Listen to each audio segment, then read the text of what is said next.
Nō reire tiwi, hei tā te runanga kura kaupapa Māori, kua pakaru te hamuti o tā rātou noho tahi me te tāhuhu o te mātauranga.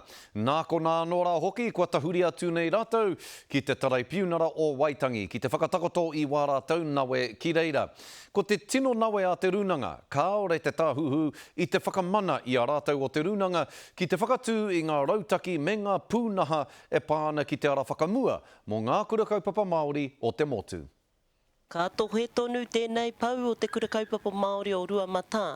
Tainoa ki te wā e kawe nei te kaupapa e ai ki te tiriti. Tarai mātou i roto i ngā tau, ki te noho ki te taha o te tāhuhu, whakawhitiwhiti kōrero, engari kei te kite tonu mātou i te he.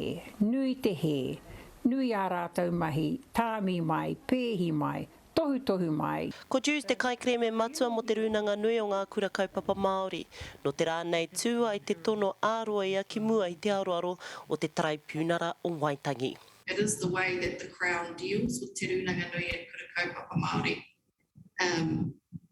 on a day-to-day basis, which we say has reached breaking point.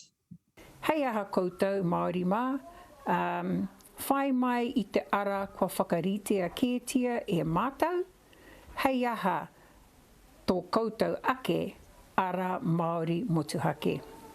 Ko tai te take ki weri i te minita take mātauranga tuarua e ngana nei ki te whakahau i te rāngai mātauranga Māori me te whakapiki ake i ngā tauira o te rāngai.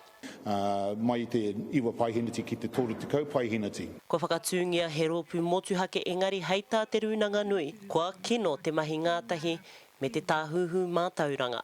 Said that's what Te Paeroa is doing, going around and talking to people. Now, I asked Te Mata Kāhoki, that's te runanga nui o ngā kura kaupapa, ngā kohanga reo, kura iwi and the wānanga, if they wanted seats, to be part of that Te Paeroa. They declined for the reasons, for their own reasons. Ana kua roa te minita, Kelvin Davis e ki ana. Hei aha tā koutou e hia tia nei, he mea, he Māori Education Authority, kao, kore rawa e whakaia e hau. Nā reira, kei te tohe, kei te pakanga, te runanga nui o ngā kura kaupapa Māori. Ka tatari a Jews rātau ko te runanga nui tainoa kia rongo, mena hoki kua mana tō rātau kreme o horere. Harata Brown, Te Karere.